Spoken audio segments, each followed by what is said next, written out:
Naquele dia, ao cair da tarde, Jesus disse aos discípulos: "Passemos para a outra margem." Eles despediram a multidão e levaram Jesus, do jeito como estava, consigo no barco, e outros barcos o acompanhavam. Veio então uma ventania tão forte que as ondas se jogavam dentro do barco e este se enchia de água. Jesus estava na parte de trás, dormindo, sobre um travesseiro. Os discípulos o acordaram e disseram-lhe: "Mestre, não te importa que estejamos perecendo?" Ele se levantou e repreendeu o vento e o mar. "Silêncio, cala-te." O vento parou e fez-se uma grande calmaria.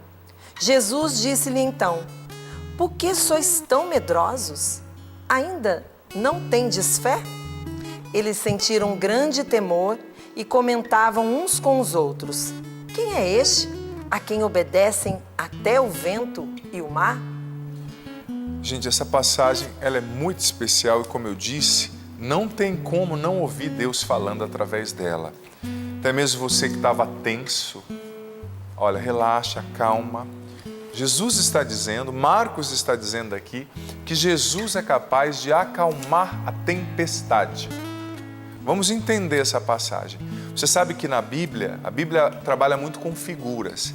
E água, na Bíblia, uma água agitada, é sinônimo daquilo que causa medo, daquilo que você desconhece, porque debaixo do mar ninguém vivia lá, ninguém sabia como era, não é? Naquela época era a concepção do homem bíblico. A água agitada é sinônimo na Bíblia daquilo que rouba a sua segurança, que te deixa impotente, do inesperado, do que causa medo, pânico.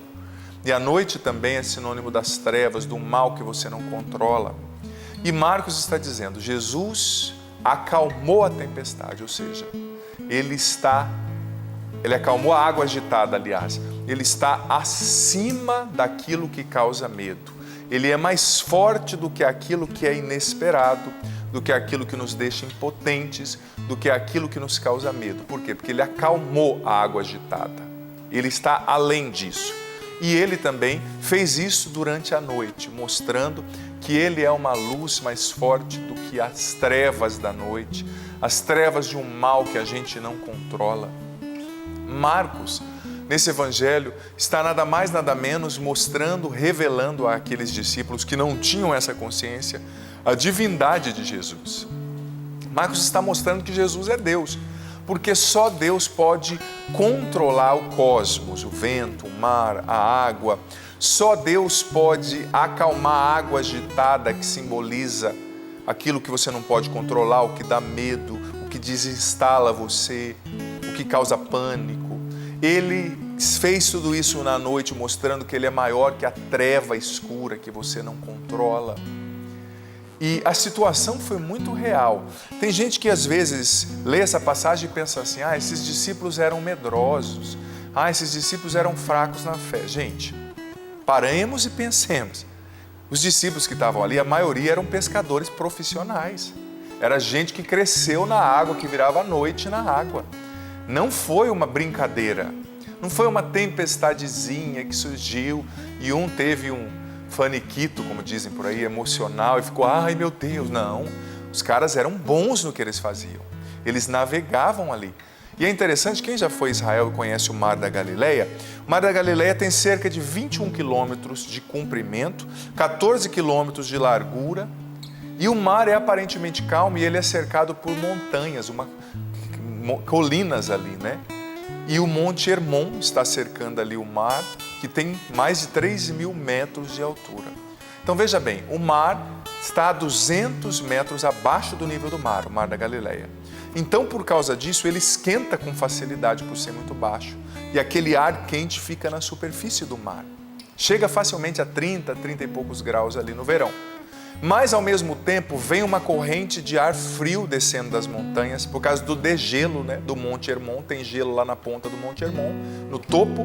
Aquele degelo, aquele ar frio vai descendo, descendo, descendo. E quando a massa fria se encontra lá embaixo com a massa quente que está na superfície do lago, estouram as tempestades.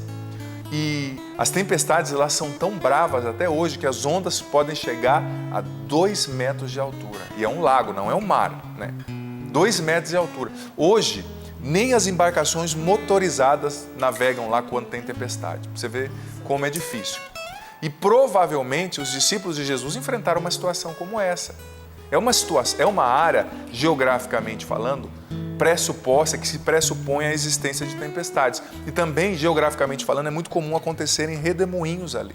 As águas são calmas, mas o ar quente ali da superfície do mar se encontra com a massa fria, com o ar frio que desce das colinas do Monte Hermon, do degelo. E quando se encontra a massa quente com a massa fria, a gente sabe que acontecem as tempestades, as chuvas. E pelo jeito essa tempestade foi muito séria. Gente, não foi brincadeira não. E mais uma vez eu digo, eles eram homens do mar, homens da água. Eles eram pescadores desde criança. Não era uma tempestadezinha qualquer. E interessante que aqueles homens, com certeza, antes deles gritarem e chamarem Jesus, eles fizeram o que eles podiam. Com certeza, um estava com um remo tentando remar contra a tempestade, outro com um balde tentando jogar água, porque eles eram experientes, eles eram bons, não eram meninos, eram homens experientes, capazes. Mas de repente eles reconheceram a incapacidade deles de lidar com aquela situação. Eles reconheceram, nós não somos capazes, nós vamos morrer aqui. E aí eles gritaram, mestre! E Jesus estava dormindo ali na polpa do barco. E o interessante é que esse estar na polpa do barco é muito significativo para nós, porque naquela época o leme ficava na polpa, no fundo do barco. Jesus estava lá, como se ele estivesse falando, olha, eu estou dormindo, mas eu sou o capitão desse negócio. O leme está aqui, eu estou aqui, onde está o leme, né? E eles, desesperados, chamaram, mestre, estamos perecendo. E é interessante que os discípulos não entendiam ainda que Jesus era Deus, o Cristo prometido, o Messias. Então eles chamaram Jesus mais para receber um backup, uma ajuda ali, sabe? Vem cá, pega um balde também, Jesus, ajuda a gente a tirar a água. Porque eles não tinham entendido. Jesus acordou, acho que meio com aquela cara de sono, sabe quando você acorda assim com a cara de sono? Meio bocejando, e já deu a ordem ao mar, cala-te, ao vento, silêncio. E na hora a calmaria se fez. E aqueles discípulos que estavam amedrontados, apavorados, continuaram atemorizados, mas não do medo, do pavor, mas assombrados assim, maravilhados. Nossa, quem é esse homem que está no nosso barco? Que manda até na água, no vento, e o mar e o vento lhe obedecem? Então ali caiu a ficha, que Deus estava no barco deles. E é interessante que a passagem mostra 2 aspectos fantásticos de Jesus, a sua humanidade e a sua divindade. A sua humanidade, Jesus tinha trabalhado o dia inteiro curando pessoas, Jesus tinha trabalhado o dia inteiro ressuscitando, libertando as pessoas do diabo, trabalhando, como nós aqui na Canção Nova pregamos encontros. E olha, eu sou honesto em dizer para você, é exaustivo quando você prega um encontro, fica o dia inteiro de pé, abençoa um, abençoa outro, porque não é um cansaço só físico e psíquico, é um cansaço espiritual também. Eu, como padre, experimento isso. Com certeza os meus irmãos aqui, os outros sacerdotes da Canção Nova, os missionários também o fazem, o experimentam. Então Jesus chegou esgotado e apagou no barco. Sabe quando a gente apaga de uma tal maneira que pode estar caindo no mundo que a gente não acorda? Ele não acordou na tempestade, ele era um ser humano, totalmente, verdadeiramente homem ali. Mas ao mesmo tempo, quando ele foi despertado, ele revelou que ele era verdadeiro Deus, aliás, verdadeiro homem e verdadeiro Deus. Ele agiu como Deus. E é isso que Marcos está enfatizando. Ele agiu como Deus. Olha, eu vou dizer para você, filho, filha, a nossa vida humana, a sua, a minha, a nossa vida é uma barca. Nós somos uma barca, nossa vida é uma barca e nós já estamos no meio do mar. E existem tempestades, existiram tempestades e existirão tempestades. Eu posso conjugar em todos os tempos verbais possíveis. A tempestade faz parte da vida. Algumas são provocadas por nós, frutos de más escolhas, dos nossos pecados. Algumas são inevitáveis, talvez um desemprego, um problema no casamento, uma depressão. Outras são inesperadas e incontroláveis, uma pandemia de coronavírus. o desemprego, a crise financeira gerada por essa pandemia, o medo, os rumores, você na melhor idade talvez, você gestante, você tratando um câncer. A tempestade faz parte, mas olha, quando a gente enfrenta a tempestade, a gente precisa aprender a ouvir a voz de Jesus, porque Ele vai nos dar as direções para que nós saiamos dessa tempestade. Ele vai acalmar a nossa tempestade. E importante, algumas vezes Ele acalma a tempestade e tudo se faz uma calmaria. Outras vezes Ele nos acalma para que nós enfrentemos a tempestade que vai continuar fora de nós. E é importante, porque se você está no meio de uma tempestade e a tempestade está no meio de você, se você está no meio da tempestade e a tempestade está dentro de você, aí o barco vai afundar. Agora, se você está no meio da tempestade, mas a voz de Jesus trouxe calmaria, fortaleza dentro de você, você vai longe, você vai superar e a tempestade vai passar. Ela vai passar. Mas, como eu disse, existem tempestades que duram um tempo. Como a situação que nós estamos vivendo, não é amanhã que vai tudo se resolver. A gente está entrando num processo pandêmico aqui no Brasil ainda. E outras realidades que eu poderia citar, não quero falar só da pandemia, mas não tem como não falar também nesse tempo, né? Mas talvez no seu casamento, é a tempestade, você não se sente amada pelo seu esposo, pela sua esposa, o relacionamento está difícil, vocês não têm intimidade, vocês não têm conversa. Talvez é essa enfermidade, a perda de alguém. Nós vamos passar por tempestades. Mas o importante é deixar que esse capitão, que está ali onde está o leme, com a sua voz, nos acalme para que nós estejamos em meio à tormenta, mas bem. Em meio à tormenta, mas tranquilos. E olha, gente, eu vou ser honesto. Existe um aspecto muito positivo na tempestade também. Muito positivo. A gente precisa ouvir a voz de Jesus para saber a bem enfrentar a tempestade.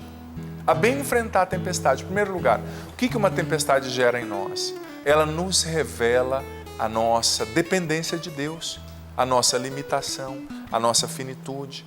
Aqueles discípulos, ao contrário do que muitas vezes se pensam, eles eram homens cheios de recursos, inteligentes. Pedro tinha uma companhia de pesca muito boa. Pedro era uma pessoa que tinha uma condição, segundo a tradição financeira, razoável. Mas eles viram que, diante daquela tempestade, os recursos dele não valiam de nada. O conhecimento, o dinheiro, as horas de trabalho. Talvez a hora que começou a tempestade, Pedro até orgulhoso, eu sou Pedro pescador. Eu resolvo, eu faço, eu aconteço. Mas aquela tempestade era maior do que ele. Talvez você, pai, mãe, você falou, eu vou educar o meu filho assim. Só que chegou uma hora que o teu filho cresceu e ele escolheu outra coisa, você não pode mais controlar. E ele está dando trabalho, ele está usando drogas, ele está numa vida diferente da que você sonhou. Você não pode controlar uma situação de pandemia como essa. Você não pode dizer para o vírus, não entra aqui senão eu te mato. Se a gente pudesse, né? Você não pode controlar. Como aqueles discípulos, gente, impotentes. E a impotência é um sentimento ardiloso. A gente tem que aprender a lidar com ele. Porque são em situações de impotência que muitas vezes o pânico e o desespero nascem no nosso coração. Nossa, padre, eu não consigo fazer nada, eu não tenho o que fazer. Como aqueles discípulos, experientes, mas impotentes. Só que por um momento aqueles discípulos tinham se esquecido que Deus, somente, unicamente Deus, estava no barco com eles. Eles não tinham que enfrentar aquela tempestade sozinhos. Você não tem, filho, filha, que enfrentar essa tempestade sozinho. Existe um Deus que nunca te deixa e nunca te abandonará. Ele está no seu barco. Ele está no seu barco. Padre, mas eu sou uma pessoa experiente. Padre, mas eu achava que eu fazia, acontecia porque eu tenho dinheiro, porque eu tenho saúde. E agora, padre, que sou eu? Nós não somos nada, mas somos um nada pelo qual Deus é apaixonado. Somos um nada que é morada do Espírito Santo. Somos um nada que tem um Deus apaixonado no nosso barco. Nessa barca que é a sua vida, Jesus está. Mas, como eu disse, é preciso aprender a aproveitar a tempestade. Aproveitar. Pode parecer loucura, mas não é. No meio dessa tempestade, ela pode deixar frutos muito positivos. Primeiro aspecto, a tempestade faz a gente reconhecer que nós somos limitados e a gente precisa de Deus. E você sabia que tem uma pesquisa que eu li há pouco tempo que mostra que nos países de primeiro mundo, os países que experimentaram um crescimento econômico nas últimas décadas, o decréscimo da pobreza, dos problemas sociais, o cristianismo e a fé diminuiu muito, as vocações sacerdotais diminuíram muito. Conversava com um padre do Canadá e tinha um outro padre estrangeiro irlandês conosco lá em São Paulo, e o padre irlandês falou para o padre canadense, para mim, né?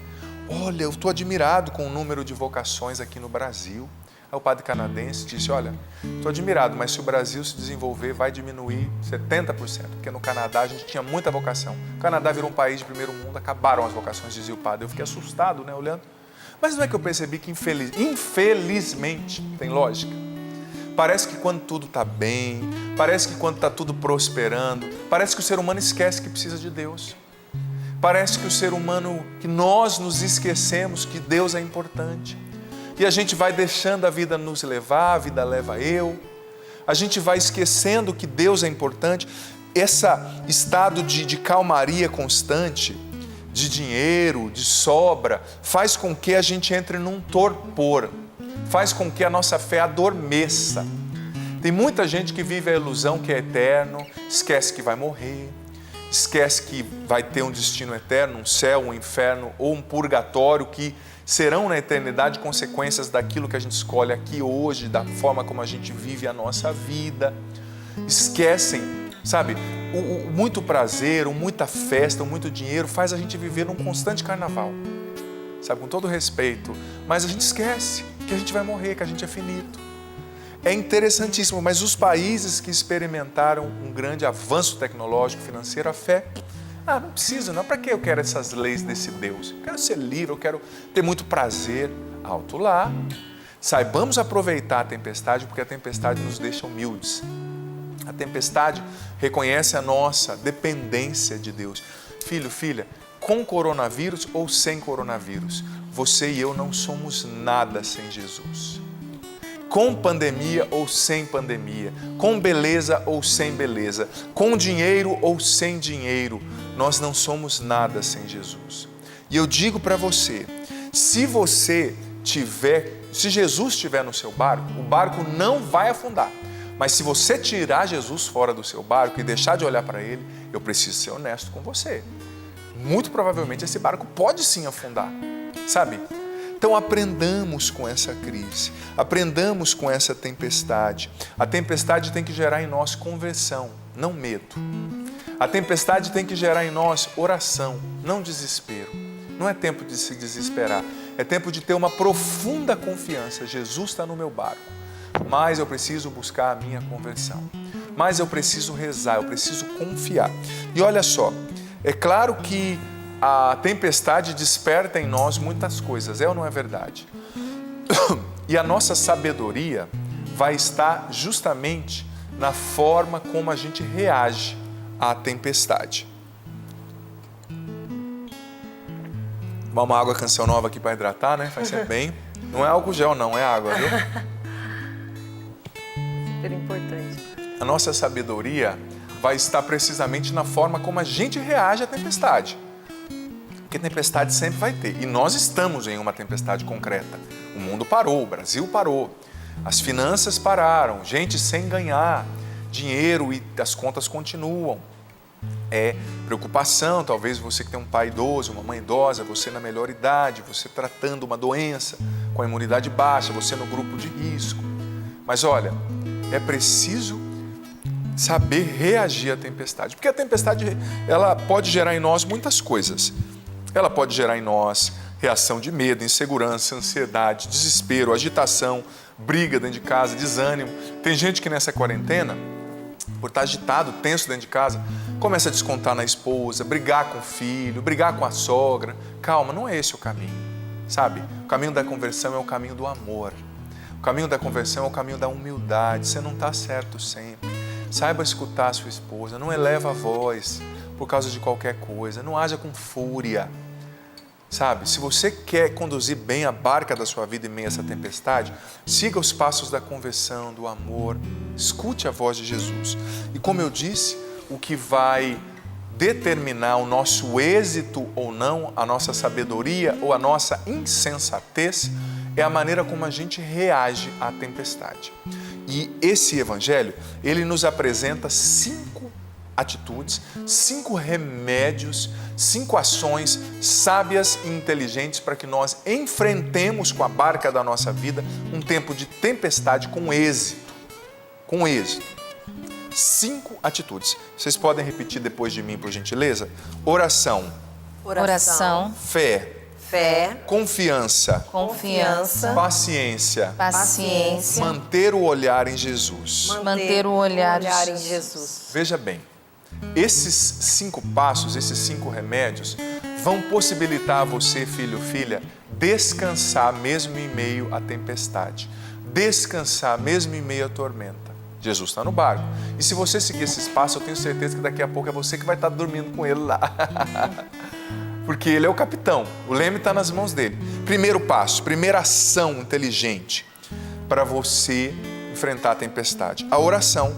O que os discípulos fizeram? Eles tentaram, mas eles viram, nós não somos capazes de lidar com isso, de atravessar sozinhos. Então eles oraram, eles gritaram a Jesus. E essa palavra gritar na Bíblia, ela evoca tanta coisa interessante, sabe? Gritar nem sempre na altura, né? No volume da voz. Não é fazer um pampeiro, mas é aquele clamor que vem do fundo da alma, é aquele clamor de dependência. Mestre, salva-nos. Mestre, estamos perecendo. Oração. Primeira atitude daqueles discípulos foi a oração. Primeiro remédio que essa passagem nos passa para enfrentarmos a tempestade é a oração. Eles gritaram. E depois, você viu que tudo foi uma consequência da oração, é como aquele dominó, né? Cai um, cai outro, cai outro, cai outro, cai outro. Eu gosto dessa metáfora. A oração desencadeou todo o resto. Mas se eles não rezassem, se eles não se voltassem para Jesus, eles não teriam o efeito que tiveram. Então, como eu disse, tempestade, crise, pandemia, carestia, não é tempo de desespero, é tempo de oração. Não é tempo de pânico, é tempo de conversão. Reze. Você tem, sobretudo se você está em quarentena, eu dei essa sugestão na missa de terça-noite, no horário do Pra Ser Feliz, e vou dar novamente. Rezem o texto em família todos os dias. 25 minutos, 22, você reza um texto e é tão bom, sabe? Se dedique a 20 minutos por dia à leitura da Bíblia. Leia 2 capítulos por dia, medite, ou faça método Monsenhor Jonas, a Bíblia da Canção Nova, a Bíblia no meu dia a dia, que é fantástico. Meu Deus, quantos frutos maravilhosos. Agora que você tem tempo, é hora de você se aprofundar. Digita aí, tem um livro, a Bíblia no meu dia a dia, que você pode pedir pelo loja.cançãonova.com, ou você pode também digitar no YouTube, método a Bíblia no meu dia a dia. Vão aparecer vídeos de programas que nós já gravamos e que estão no Canção Nova Play, por exemplo, ou no YouTube em geral, ensinando como você fazer o método, né? Porque talvez você peça nessa época, demore para chegar, mas peça. Que é importante. Tá normal? Então que maravilha. Obrigado, Paulo. Então pode pedir que vai chegar rapidinho a Bíblia no meu dia a dia para você fazer. Porque, gente, você vai escrever as promessas de Deus, você vai escrever os princípios eternos ali, você vai escrever, sabe, como colocar em prática aquilo na tua vida, a mensagem de Deus para você. E a palavra vai nos curando, a palavra vai acalmando a tempestade dentro de nós. Então, primeiro remédio contra a tempestade, oração. Dedique-se nisso. Talvez você sempre me dizia, padre, você poderia me dizer, eu nunca tenho tempo para rezar, para ler a Bíblia, eu queria tanto, tanta gente me fala às vezes, né, como padre, eu queria tanto, padre, conhecer a Bíblia como o senhor conhece, como os padres conhecem, como os missionários conhecem. Está aí a oportunidade, né? Se dedique na leitura da Bíblia que você vai ver como que isso vai te fazer bem. E nessa semana eu trouxe na quarta-feira na missa do Clube da Evangelização uma pesquisa do Centro Bíblico Americano, Centro de Integração Bíblica Americana, que eles fizeram uma pesquisa por vários anos com cristãos, 40 mil cristãos de 8 a 80 anos. E eles constataram o seguinte, que quem lê a Bíblia 2 vezes por semana, a vida da pessoa não muda quase nada. Quem lê 3 vezes por semana, muda um pouquinho. Agora, quem lê mais de 4 vezes por semana, a ansiedade diminui, acho que 40%, Vício de pornografia diminui 61%. A fé aumenta 200%. Os conflitos conjugais aumentam, diminuem quase 40%. A amargura nos relacionamentos conjugais com filhos diminui quase 40%. Uma pesquisa de campo. Então tá aí, primeiro remédio é a oração e a leitura da palavra. Segundo remédio, a fé. Você viu que foi a fé daqueles discípulos que despertou Jesus? Despertou. Você sabia que a sua fé tem o poder de acordar Deus? Não que ele esteja dormindo, né? Mas às vezes ele está ali esperando você agir. Eu vou anotar, pai. Esperando você fazer a sua parte. A sua fé acorda Deus. Acorda no sentido, claro, é uma metáfora, mas é no sentido de chamar a atenção de Deus para você. Como Zaqueu. Zaqueu estava lá em cima da árvore, daquele sicômoro, ele era muito baixinho, aquela multidão, mas ele fez alguma coisa, talvez a oração dele lá em cima, o desejo de se encontrar com Jesus, chamou a atenção de Jesus. Jesus parou tudo, olhou para a árvore e falou: desce daí, eu vou para a tua casa. Ele chamou a atenção de Deus. A sua fé chama a atenção de Deus. Ele para tudo e vai até você. A sua fé desperta Jesus. Ele está no barco, tenha certeza, mas talvez ele está ali, né? Tranquilo. Mas quando você crê e coloca a tua fé em ação, na hora ele desperta e fala: opa, chamou? Tem um filho aí. Estou aqui. A sua fé acorda Deus. Está aqui na passagem. Segundo remédio, uma fé ativa, fé em ação. Terceiro remédio que está ligado com esse segundo, terceiro passo, a partir dessa passagem para enfrentar a tempestade, a confiança. Confiança. Por quê? Porque aquele que está em seu barco tem poder sobre tudo. Gente, isso é uma maneira do homem bíblico dizer, quem já estudou a Bíblia em profundidade sabe, que aquele homem, ele é tão Deus, que ele é Deus, né? Que ele controla o cosmo. Cosmo vem do grego, cosmos quer dizer assim, o criado, o que existe. Ele controla o vento, o mar, a água, os peixes, a tempestade. Ele está acima do coronavírus, ele está acima das doenças, ele está acima do medo, da depressão, da ansiedade, do desemprego, do que te falta. E se você confiar, mesmo nesse tempo de carestia, talvez você é autônomo que não pode trabalhar, a farinha não vai faltar na sua mesa, como disse o profeta Eliseu para a viúva de Sarepta. Deus vai providenciar o essencial. Ele vai abrir portas, você vai viver, talvez com um pouco mais com o necessário. Confia, confia. E também aqui é um chamado para nós todos, eu gosto de falar sobre isso, eu gosto de ter uma pregação sensata, talvez nesse tempo. Priorize você que quando for fazer suas compras, se for possível, um autônomo, uma mercearia mais pequenininha aí perto da sua casa, porque, gente, as grandes redes não vão quebrar, elas fecham umas lojas e continuam, mas aquele autônomo, dono de uma mercearia, de uma padariazinha, ele precisa da sua ajuda, ele precisa de nós, né? Claro, não estou falando para não comprar nas grandes redes, mas priorize esses pequenos comerciantes, ajude, tenha essa consciência que isso também é cristianismo. Isso também é caridade, né? Então, o terceiro passo é a confiança. Quem está no teu barco tem poder sobre tudo, sobre o cosmo, sobre o criado. Mais uma vez eu digo, ele está acima da noite, treva que você não controla, que causa medo. Ele está acima da água agitada, o desconhecido, que te deixa impotente, a doença, o medo, o desemprego, o medo da morte.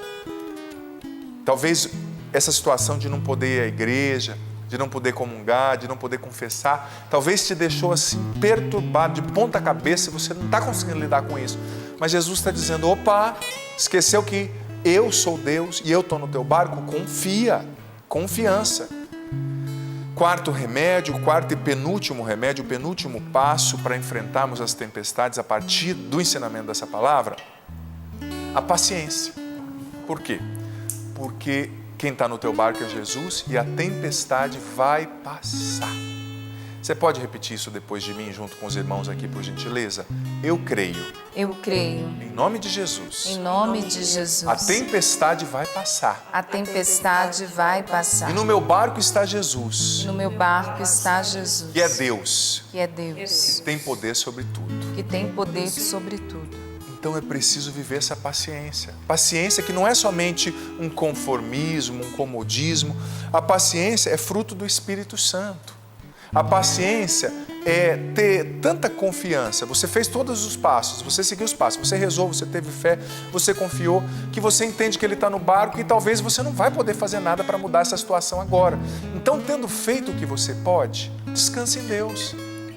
Talvez é hora de você deitar lá na polpa junto com Jesus e dormir um pouquinho, porque você não vai mudar agora esse cenário. Se resguarda, vive a quarentena e leva a sério, gente, não é brincadeira. Evita o contato social, sobretudo você na melhor idade. Eu sou padre, eu confio em Deus, mas a confiança em Deus não nos exime da prudência e da parte que é nossa. A parte que é nossa, nós temos que fazer, a de Deus Ele sempre faz. Então é preciso ser prudente, paciência, ocupa bem o seu tempo, com oração, com leitura da palavra, também lendo, assistindo um filme talvez interessante para te distrair, bons livros, né? Paciência. E o quinto e último passo, o quinto e último remédio a partir dessa passagem para lidarmos bem com a tempestade, olhe para Jesus. Mantenha os seus olhos fixos em Jesus. A palavra é essa mesmo, manter. Mantenha os seus olhos fixos em Jesus.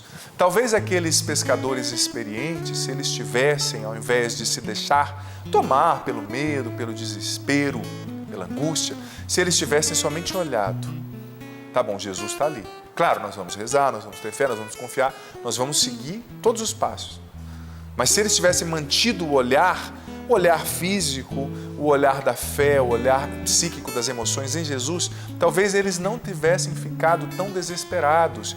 Mas, num certo momento, eles deixaram de olhar para Jesus. Deixaram de olhar para Jesus, para Deus que estava ali na polpa, e começaram a olhar para o vento, e começaram a olhar para o mar, e começaram a olhar para o tamanho das ondas, para a agitação do tempo, para o perigo da morte. E aí o desespero tomou conta deles. Então, o último passo, o remédio, mantenha os olhos fixos em Jesus. Aconteça o que acontecer, Ele é Deus. E como disse São Paulo aos Romanos, se Deus é por nós, quem será contra nós? O que será contra nós? Deus é o teu protetor. Confia nele. Jesus está no teu barco. Pode parecer que Ele está dormindo, mas Ele está aí. Desperte-o com a sua fé, com a sua oração, com a sua confiança. Viva a paciência e mantenha os seus olhos fixos em Jesus. Ele é mais forte que a tempestade. Ele está no teu barco e a tempestade vai passar. Amém.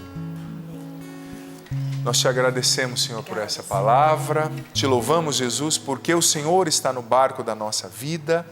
Pedimos, Jesus, dá-nos a graça de vivermos esses 5 passos, Senhor, a oração, a fé, a confiança, a paciência.